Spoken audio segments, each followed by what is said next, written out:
Alright, response video to Professor Anton. Got my Professor Anton here.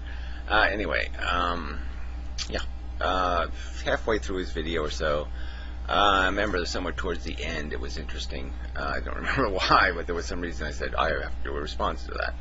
So I'll just start halfway through and we'll see where it goes. There is something about, for Sartre, right? It's that others have a part of you and that flees from you. And that is you, even though it flees from you. It's an odd ambiguity of the way that we're in relations to others. I think we'd like to think that we're separate from others. We have...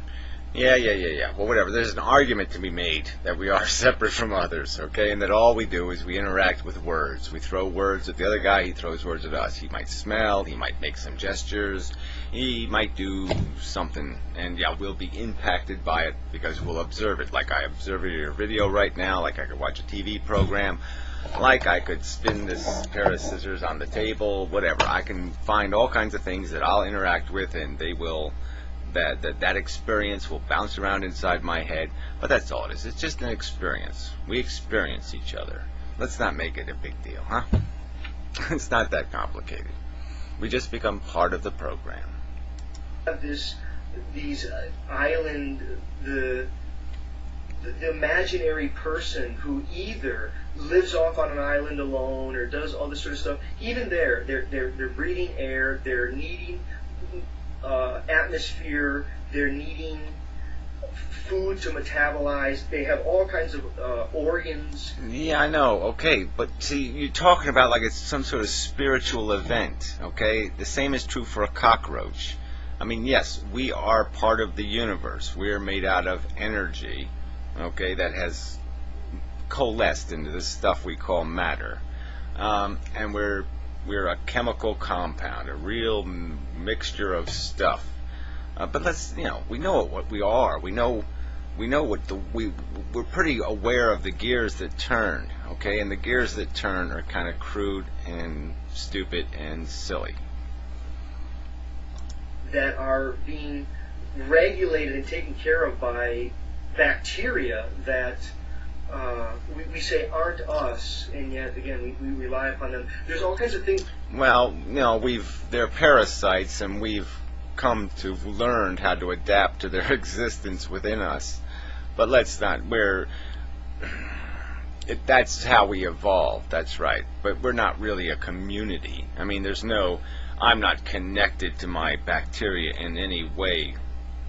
The I that is me, okay? I mean, we know where we live. We live inside our brain, inside that blob of shit. And, theoretically, as if we had the technology, we could cut ourselves off at the neck and put us on a machine that kept us, nourished and alive. And, yeah, we wouldn't miss the body. Come on. Living on your hair follicle, right? It's not that you're just worm food when you're dead. It's that you're a hotel all the way along. We seem not to realize that. It's not that you're a... No, I think we realize it, but we just don't care. It's just not significant. You can't eat it. You can't have sex with it. So what does it mean to me? It means nothing to me. It doesn't have anything. It's not going to solve the world's problems. Me getting in touch with the bacteria or the skin mites or whatever might be crawling around on me. No. I'm not going to gain anything by having an interaction with them. Even having knowledge of it is kind of irrelevant. Human beings had no knowledge of it whatsoever for, a million years. And I don't think they were saying, oh, damn, I wish I would have, had a relationship with my bacteria. No, I don't think so. Thing, and the world is a thing. It's that there is one grand event, and it's living, and you are a place and moment of it living, and there are things living in and on and through you. See, yeah, well, whatever. It's a community of bugs. Communities of bugs. But let's understand, it's run by this DNA thing that is an individual thing. All right, this consumption and reproduction model is built in to individuals. It's not built into us, as pals or something. So what is the point of this flowery mush that we're all living? Yeah, we're aware that we're alive in a shithole. Now, where do we go from there? These are the kinds of ambiguities I'm trying to talk about. The way we understand ourselves. I think too many people understand like rocks and tables and glasses and things like this, and then they think people are just like that. I don't think that we are. I think that, and it's more than just being complicated machines, that it has to do. Yeah, right. But you're not going to be able to sit there and give us any clue whatsoever what this more is. So it's more than being complicated machines.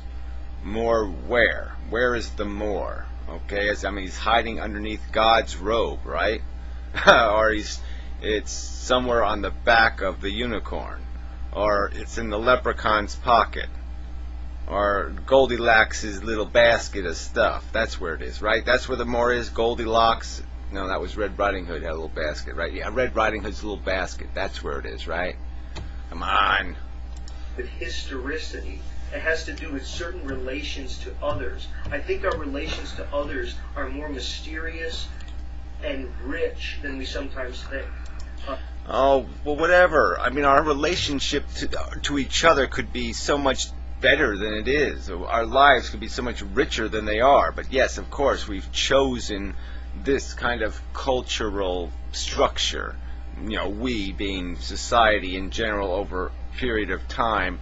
Success and failure this is what has been demanded. The breeders, okay, have basically decided what we have as a society, and so it's run by this capitalism crap and by these different means and mechanisms that really do strip us of any kind of dignity. We wear little pink shirts and ties, and we interact in the world in some silly, doing our little silly walk, okay, dictated by a culture that can evolve into anything, and it can be very different than what it is. But we're still humans. We're still desire machines, and we can't run away from that. This is if people were following the reading group. So it's relations to self and others. To what extent do I have obligations to others? Do I have obligations to save everyone, to worry only about myself? We've been over this one before.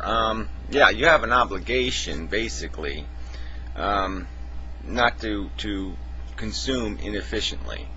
You have to consume based to some standard, and the standard would be that you can't cause more of this harm thing. So you can't consume at somebody else's expense, is basically the argument. So that's your obligation to others, is that you can't consume more of their welfare than your happiness is going to be worth. Yeah, that's a good enough way to put it. I mean, what if I can only save one person, and then if my saving one person means that there's another person who I can't save, and I have to decide which one to save?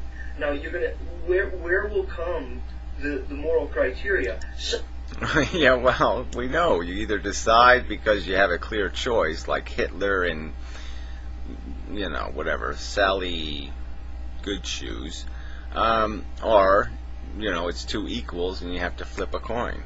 Someone's going to offer something, but my guess is it's going to remain ambiguous. Oh, come on. It's not going to be ambiguous in a lot of circumstances. I mean, a lot of circumstances. There's not going to be any ambiguity. I mean, what if, okay, could you save the life of Karen Ann Quinlan? She's been in a coma for 5 years. She doesn't have any conscious moments. Or you could save the life of this 10-year-old kid who's going to, have a full, rich life and do something brilliant. I mean, come on. Easy choice. What is it that people want when they want an objective morality? What do they think that it will achieve and have? Oh, this is the part I want to respond to. It's not about what we want. It's not about what. It's about just admitting the truth. So there's these people that are saying there's leprechauns and there's, whatever. Unicorns and I don't know, magic fairies and talking crickets, and they have all these theories about what's going on, and you're just sitting there saying, no. It's not about what you want, it's about defining the reality. And the reality is that we're bugs, okay? We are the extended manifestation of a model of design that had only two criteria, consumption and reproduction. Do that more successfully than everything else, and then you win. and we're the successor. We're the successor of that model. And there's good reason to sit here and say, well, what is the morality of our existence? What is the value in it? Do they think that once they've achieved an objective morality, everyone will follow it? Well, do they want to be...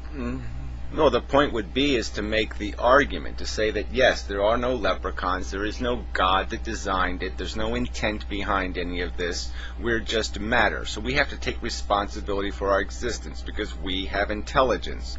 So that'll be the argument that's made, that responsibility comes with knowledge. We've been informed now, we've had 10,000 years of civilization that has informed us, we're now educated, we now have a relationship with our microbes, we now have a relationship with the cosmos, we now have information and knowledge, and now we have to responsibly apply it. So yes, that will be the argument, that this should be controlling the mind.